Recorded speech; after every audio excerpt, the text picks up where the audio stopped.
Welcome back to మావా మజాక.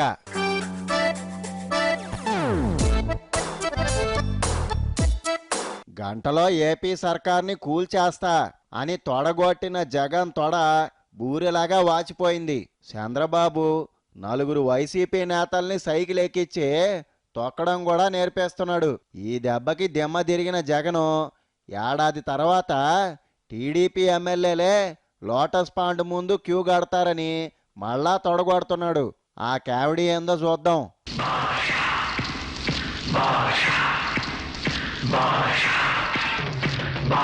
అన్నా ఈ రేంజ్ లో పాట వేసుకోవటం ఇదే చివరిసారన్నా.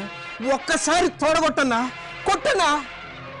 చూడతాముడు మాటి మాటికి తొడకొడితే దాన్ని తొడకొట్టుడు అనరమ్మ.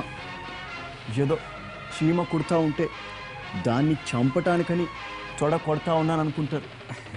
పాపం ఓసారి తొడగొట్టరాదు, ఎందుకో అడుగుతున్నాడుగా. అన్నట్టు మీరంతా నాకు సెంట్ ఆఫ్ ఇవ్వడానికి వచ్చినందుకు చాలా థ్యాంక్స్. నేను ఢిల్లీ నుండి వెంటనే వచ్చేస్తాను. చిన్న పని పడింది. జేపీ సమస్యల గురించి మోడీ గారికి పవర్ పాయింట్ ప్రజెంటేషన్ ద్వారా వివరణ ఇచ్చి వెంటనే వచ్చేస్తాను. ఎంతకీ అపాయింట్మెంట్ ఇచ్చాడా? ఆడకపోయి ట్రై చేస్తావా? చూడు మామ, నా బాధలేవో నేను పడతాను.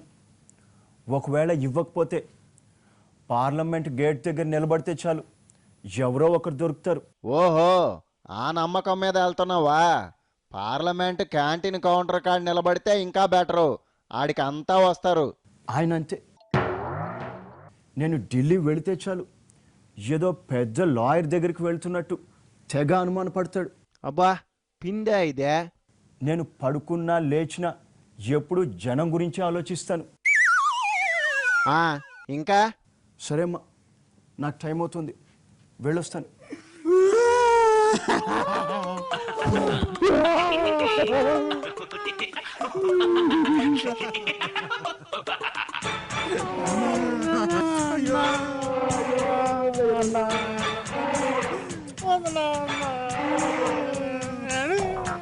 ఏంటిది, మీరు ఎందుకు ఇలా ఏడుస్తా ఉన్నారు? ఏదో నేనేదో పర్మనెంట్గా వెళ్ళిపోతున్నట్టు ఎందుకు ఏడుస్తా ఉన్నారో నాకైతే అర్థం కావట్లేదు. ఏముంది సార్, ఇదే చివరి చూపులేమో అని మన వాళ్ళు ఫీల్ అవుతున్నట్లున్నారు. ఏం మాట్లాడుతా ఉన్నావు? అయ్యా, నా ఉద్దేశం మీరు వచ్చేసరికి వాళ్ళు వేరే పార్టీలోకి వెళ్ళిపోదాం అనుకుంటారట. అవునా? ప్లీజ్ వద్దు, ఒక్క 3 ఏళ్ళు ఉండండి, తర్వాత నేనే సీఎం, మీకు బంపర్ ఆఫర్ ఇస్తాను. నువ్వు రిక్వెస్ట్ చేస్తున్నావా, సీరియస్గా చెప్తున్నావా?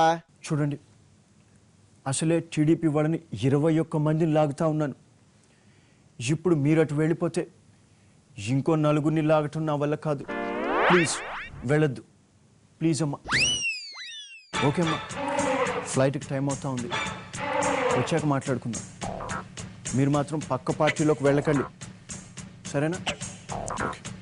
టాటా వీడుకోలు, గుడ్ బై ఇంక సెలవు. టాటా వీడుకోలు.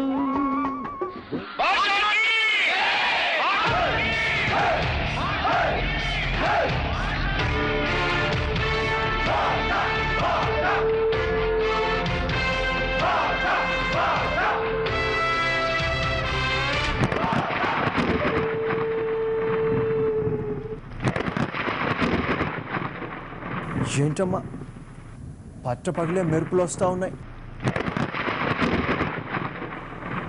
అదే సార్, మొన్న మీరు ఏపీ సర్కార్ని కూల్చేస్తున్నారని తొడగొడితే ఉరుములు వచ్చాయి కదా. అయితే ఇప్పుడు బెజవాడలో మన పార్టీ ఎమ్మెల్యేని చంద్రబాబు చేర్చుకొని తొడగొడుతున్నట్టుంది సార్. మనం తొడగొడితే ఉరుములు, ఆయన తొడగొడితే మెరుపులు అన్నమాట. అబ్బాయి పండితుడేనే. సార్, నేను మీకు ఒక విషయం చెప్తాను సార్. ఏంటది? మీరు ఫీల్ కాకూడదు. ఫీల్ అవ్వలే చెప్పు. అస్సలు ఫీల్ కాకూడదు. అస్సలు ఫీల్గా అని చెప్పు. ఏది ఏమైనా మీకు కొద్ది నోటిదోలు ఎక్కువండి. ఏంటమ్మా అంత మాట అనేసావు? లేకుంటే ఏంటి సార్, ఏదో డైలాగ్లో డెప్త్ ఉండాలని ఆ బాబు సర్కార్ని గంటలో కూల్చేస్తారని ప్రగల్భాలు పలికారు. ఇప్పుడు చూడండి ఏమైందో, మనకంటే ముందే మన ఎమ్మెల్యేని బాబు లాక్కెళ్ళిపోతున్నారు. చూస్తూ ఉండు, ఇంతకంటే ఒక్కరు కూడా వెళ్ళరు. ఇంకో 10 మంది లైన్లో ఉన్నారట. టీడీపీ వాళ్ళు మన పార్టీలోకి వస్తా ఉన్నారా? మీకు మరీ కామెడీ ఎక్కువండి. ఏం మాట్లాడుతూ ఉన్నారు? నేను కామెడీ చేస్తా ఉన్నానా? వాళ్ళు మన పార్టీలోకి ఎందుకు రారని చెప్పేసి నేను మిమ్మల్ని అడుగుతా ఉన్నాను. మీకు చతుర్లు ఎక్కువైపోయాయండి. బుద్ధున్నవాడు ఎవడైనా మన పార్టీలోకి వస్తాడండి? పవర్లో ఉన్నవాడు ప్రతిపక్షంలోకి వస్తాడా? మీరు మీ కామెడీను. ఏం మాట్లాడుతూ ఉన్నావు? ఇంతకీ ఎందుకు వెళ్తా ఉన్నారంట? నన్ను అడుగుతారు ఏంటండి? ఆ ధీమా నాగిరెడ్డిని అడగండి. హలో నాగిరెడ్డి అన్న, నువ్వు గోడ దూకుతావంటే అన్న చాలా ఫీల్ అవుతున్నాడు. ఒక్కసారి వచ్చి పో నువ్వు. అదేం లేదు, అది కూడదంటే ఏ మసాజ్ చేసి ఓదారుస్తాడంతే. రా. ఫెస్టం.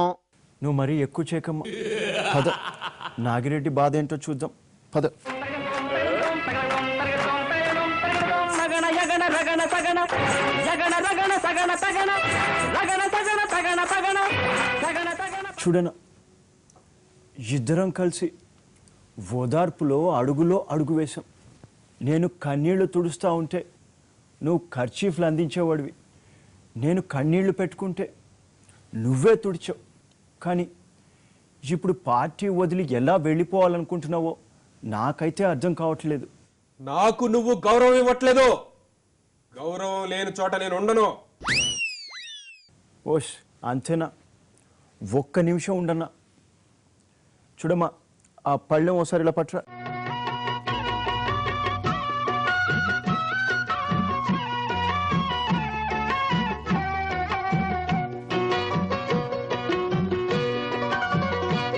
నీకు కావాల్సింది గౌరవమే కదా? 3 ఏళ్లకి సరిపడా గౌరవం నీకు ఇస్తాను, ఓకేనా? అన్నుల మిన్నల అమ్మడి కన్నులు గుమ్మడి పువ్వులులే, తొలి సిగ్గుల మొగ్గల బుగ్గలు కందిన పుత్తడి అందములే.